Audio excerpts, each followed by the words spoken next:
My name is Darshna. I'm a mother of 3. Actually, I have 4, including Messi. I'm a breast cancer survivor, and I care for my husband living with lung cancer. Back in 2013, we went to Chicago for my cousin's wedding. AJ coughed up blood, and he didn't tell me about it because we were at a family wedding. He didn't want me to be alarmed and stuff. But when we were driving back, he told me what had happened. So we went to a hospital, saw the pulmonologist. Pulmonologist said, it's not good news. Looks like you have cancer. I was scared, overwhelmed, just a million things going through my mind. How are we gonna survive this as a family?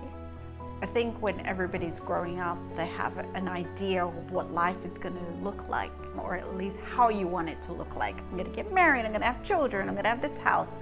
Never would you think that you would have something like this come into the family, and we had it times 2. It was tough. You hear about cancer, you don't hear about survivorship. You don't hear about people surviving that long. I mean, we're a close family to begin with, but I think this really brought us very close. In the beginning, you don't realize things that he took care of day to day kind of just overnight fell on your lap. You just feel overwhelmed.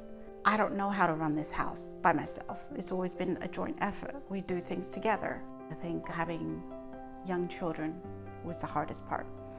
I didn't want to take help to drop the kids off because they're my kids. I want to hang on to them. I want to be every part of it. But if you don't delegate, it kind of drowns you. As time goes on, things get a little bit better. If you have the support of the people around you, you can do it. I would say seek the support as well. Anybody willing to help, take it. Otherwise, you're just in this journey by yourself. You have to look after yourself. You don't want to resent the person that you're trying to help because you don't have time to do things yourself. I will tell AJ, and he's like, yeah, you need to go out, go lunch with your friends, catch up with them. It kind of like de-stresses me in a way. Even if I can watch TV for a little bit, that's my time to myself. You have to be kind to yourself. Last June, he had a massive seizure. There are times after he fell and he would fall on the ground, and it was so hard for me to get him up. Like I would literally just be pouring with sweat because I couldn't do it. And I think emotionally I would be just kind of drained, and I would be just sitting there and just bawling because I can't help you. I don't know how to get you up. The doctors really can't explain why he is not gaining the strength back, but it's just neurological. There's something that's misfiring up there and it can't be repaired. But now with physical therapy and everything, he does pretty well. He has a strong willpower, the will to live, which is helping him. And, we're thankful that every day he's here with us.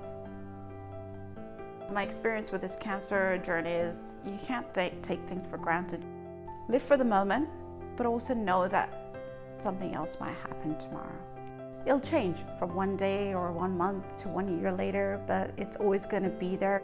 And when something like this comes into your family, one will be surprised what they're capable of doing. I definitely was. And I think that's something that people will learn, is that they have more to give than they know.